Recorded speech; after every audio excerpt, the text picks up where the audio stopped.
We are live.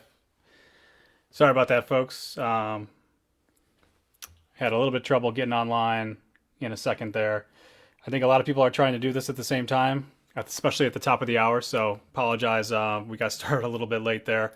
Welcome to the Music and Arts Facebook page. My name is Tony. I'm going to be doing a session with you guys entitled Online Music Lessons and What Gear Do You Need to Sound Your Best. Before I get into it, hopefully all of you that were taking lessons in our stores or might have been taking stores another place have been continuing your musical journeys by way of virtual lessons. We've had a ton of success with that the past several weeks that we've kind of been in this zone. So if you or someone you know needs to learn more about, hey, how do I take lessons online? What's involved? What do I need to do? You could visit the musicarts.com webpage, and there's a big old banner on the right-hand side that says Take Lessons Online. You can't miss it. So if you or someone you know needs that info and that could help them, feel free to share that. So thanks again if you're just joining us. My name is Tony. We're talking about online music lessons and specifically what gear do you need to sound your best. And what I mean by that, there's a couple of things that could make your experience online, especially with music lessons, a lot better. I'm talking about a couple pieces of hardware, like a USB microphone, an iOS microphone, and a set of speakers or a set of headphones. That along with a piece of software, whatever one that you're using, whether it's Zoom, Skype, Google Duo, those kinds of things. So first on the hardware piece, I want to talk about two groups of products, and that is a USB microphone, which is what I'm actually using right here, and an iOS microphone, which, for example, I have right here. This is a little guy that goes right on the bottom portion of your iOS device and significantly increases the quality of your audio tenfold right away with ease. So I'm going to talk about those two. I'm not going to get too technical when I talk about these. That's not really necessary for the goal that we're trying to achieve here. So you could focus more on your one-to-one lesson, and the good news, what technical info you need to know and understand to make it work is going to be really right here for you to reference as well. Luckily, these groups of products, both the iOS microphones, the USB microphones, are really simply plug-and-play stuff anyway, so you don't need to be a sound engineer to make these work in your favor, which is fantastic news if you're just trying to focus on, on taking your lessons, giving your lessons, that kind of thing. So the first question is, why do I need a supplemental piece of hardware to take lessons? The honest answer is you don't, but if you're going to be doing more than talking on your phone in a normal conversation or recording voice memos that you are only going to hear yourself, you're going to need a better microphone to have an overall better experience. And doing any of these things is really going to step up the audio quality to a large degree. And that's really important when you're using video conferencing for music lessons. You're teaching dynamics, you're teaching phrasing, you're teaching intonation. Those are things that might be a little bit hard to pick up with just your natural, internal microphone, which is would be in your computer, inside your cell phone, that kind of thing. So let me start by explaining the USB microphone right here in a nutshell. They're very simple to set up. In a matter of seconds, you plug it into your computer, and they're super convenient. USB is fairly universal overall. It doesn't matter if you're using a Mac or PC. There's a way to connect it, which is fantastic. They're completely portable. If you need to move, you don't need to move mounds of gear around your house to a specific space to get these set up to do what they were designed to do. So if you just taken a half hour or an hour to take your lesson, that's fantastic. You don't need a ton of gear to complete this. All you have to do is bring a couple things, your instrument, and you're good to go. Some of the most popular models come with a stand. This is a desktop stand that comes with this AKG Lyra.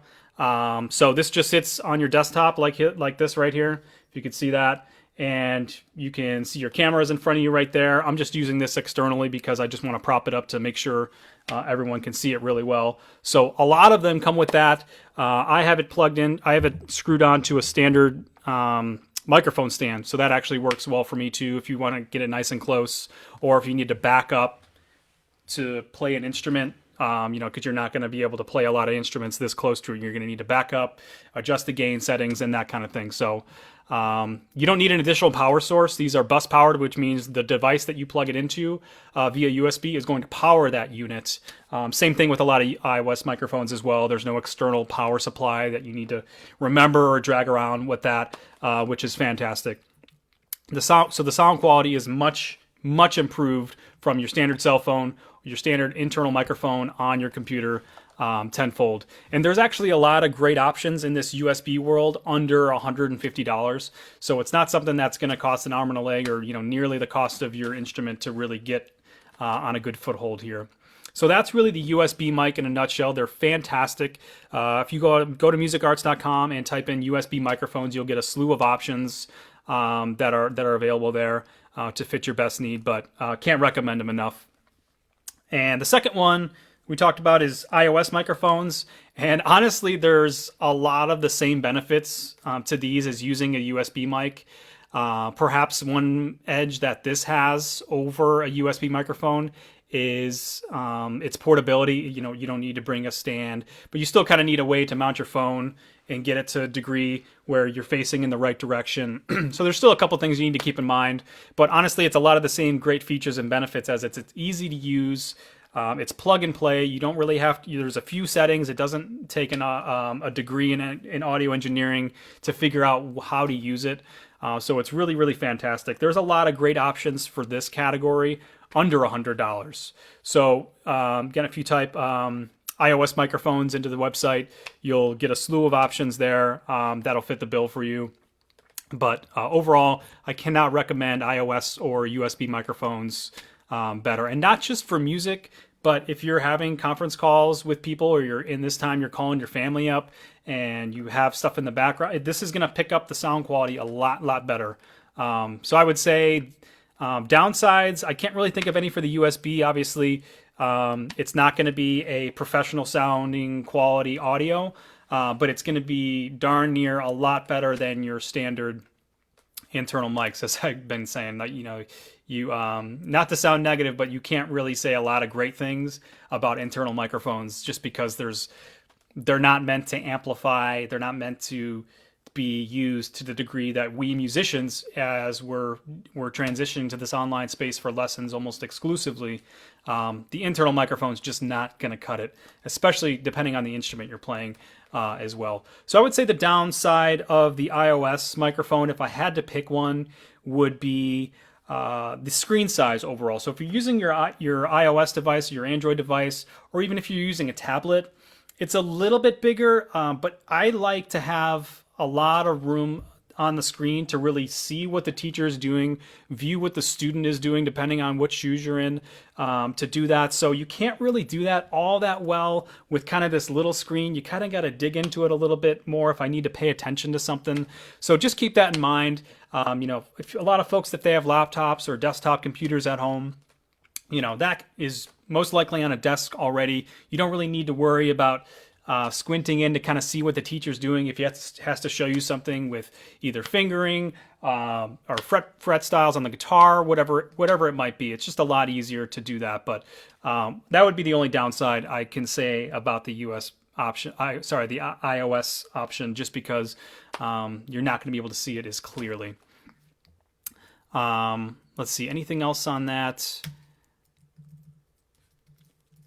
Okay, another piece of hardware, and this is somewhat optional, but I would highly recommend it, is either a set of headphones, earphones, which go directly into your ears on that side, or a set of external bookshelf speakers. They also call them studio monitors. A lot of great options under $100 in the studio monitor range as well. Headphones or earbuds, people tend to already own that. Now with the cans, I call them, that cover your actual ear and have a headband on it, this is going to be a challenge if you play trombone or violin, viola, anything with a shoulder rest that you need to actually use part of your ear, and you can't really have that constrict to it. So outside of those three instruments, earbuds might work a little bit better. In that case, you want to just make sure that you're testing this thoroughly beforehand to make sure whatever, if I have my, not sure if you could see this right here, I'll lift it up really quick, but my headphone jack is located right underneath here, so I know how much room I have to play in front of, and then my camera is right behind it, so I kind of know what room I have to work with. But yeah, if you're a trombone player or a string violin or viola player, you'll have to more so do earbuds or do the external studio monitors or whatever computer speakers you have. It's going to be a lot better than what comes out of your of your computer alone. So again, if you're just joining us, thanks for tuning in. We're talking about what gear do you need to sound your best online. And we kind of covered the hardware portions. So after this is over, if you want to look at the timestamp and know what you need to get to see this, you'll kind of know where that portion's at. We're going to quickly transition to a couple audio-visual guidelines, we'll call them, and that would be the software components and how to best use the software, the options that you have to make your online lesson a great experience. And the number one rule I would say for this would be test before you go online. So you have the ability to log on to your video conferencing site and say, I want to make a test call. Everyone, doesn't matter if it's Zoom or Skype, you can make a test call and see how you're sounding, how you look, if you need to adjust the lighting, and we'll talk about a little bit of that in a second. But test before you go online. So don't log into the site right at the time of your lesson start time. Give yourself a little bit of a leeway just to make sure that you're set up. You can hear yourself okay. You can see things okay. You have a notepad for things that you need to jot down. That's just like preparing for a lesson before you go to a physical store. Same thing applies to an online lesson. Make sure you're set up to have the most successful lesson as possible. And a couple of other common guidelines for this type of thing we'll call video chat is just make the room friendly for video. And if you look around me, I have a carpet on the floor, but sound tends to bounce off walls pretty hard.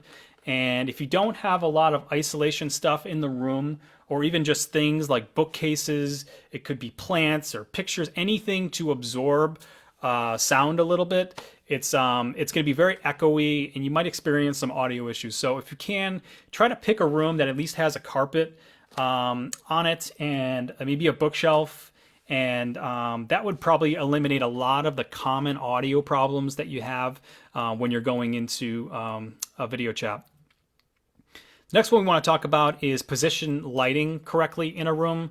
Lighting should always be placed behind the device that's being used for conferencing. So in this case, I have my webcam right here, and then I have a light behind it. So that's kind of bringing light towards what you want to light up, and that's so you can be viewed correctly, your hands, all that kind of good stuff.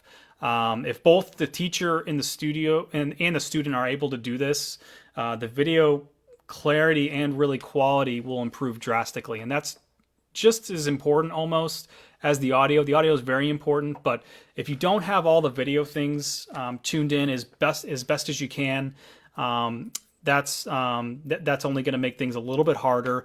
And these kind of things don't really cost anything. Okay, I got to make sure I pick the right room. I got to make sure that I have the right lighting. That could be positioning a lamp that you already have over. So it's not like you got to go out and get all these things and deck out your house just for an online lesson. But on that note, is staying in a controlled environment as much as you can. Ideally, video chatting should always be in a quiet, calm environment, a closed room. The less background noise you have around there. And I know if it's tough, you're in your house with your family, try to just get these 30 minutes to 60 minutes for a lesson, to really hone in on your craft so you can have the best possible experience. But any background noise or movement is going to be distracting to you, to the teacher, the student, doesn't matter. And if you set the room like that, it'll improve your overall quality. So just isolate yourself for lessons, just as if you were in a studio or a store.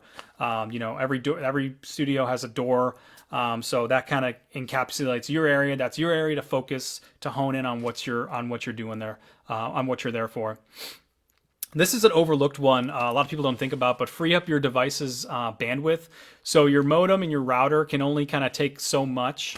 And video content and video conferencing, especially in a live stream environment like this, is very rich and definitely takes a lot of bandwidth from your router, your modem. So the less work your device has to do, the better.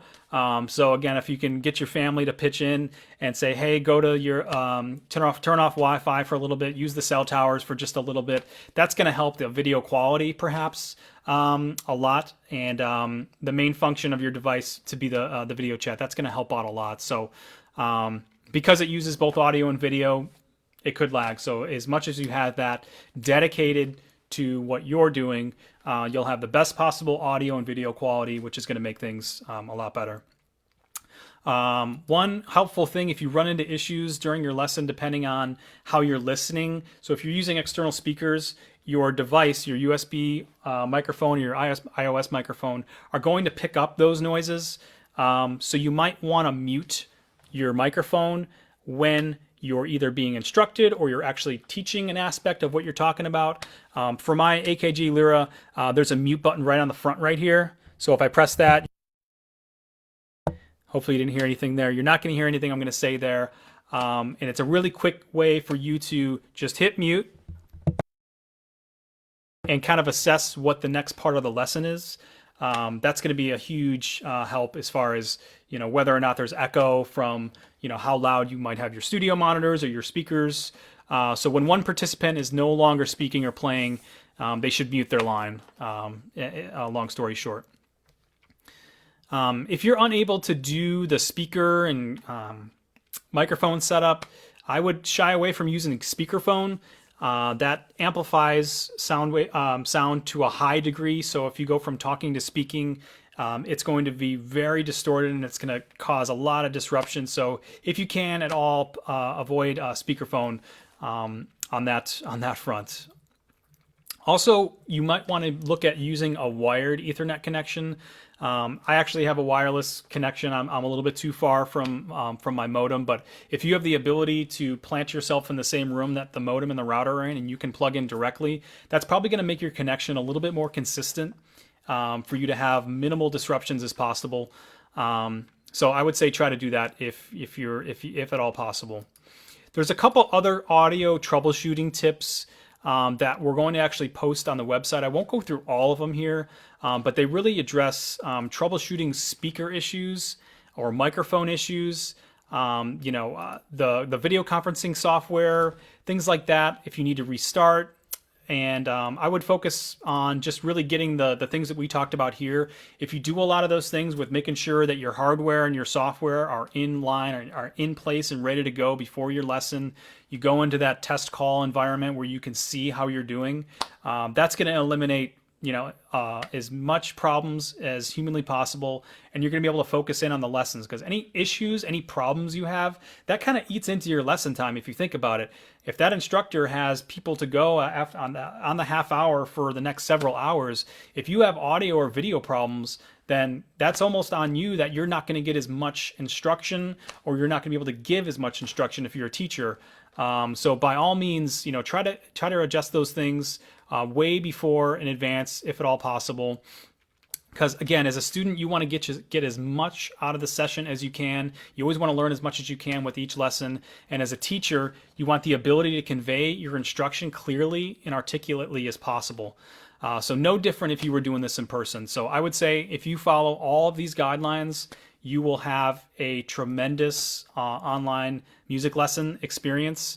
And again, I would end with, if you or someone you know is looking to continue learning online and take lessons because their music store is closed, please send them over to musicarts.com. Right on the homepage, there's a big banner that says Take Lessons Online. That's the quickest and most efficient way for them to get started. There are fantastic instructors that we have on staff that do this very, very well. Even in the video environment, it's somewhat, somewhat difficult just to kind of make sure all those dots and I's are crossed and whatnot. So I would highly recommend sending those people over that way so you can they can continue their musical enrichment. Long story short, so I hope that helps you guys. Again, if you want to take a look at the video section on the Music and Arts Facebook page, myself and my colleagues have been doing some fantastic other topics for you to check out while we're all staying at home here. So I hope you guys have a safe rest of your week, and we'll talk to you all soon. Thanks, guys.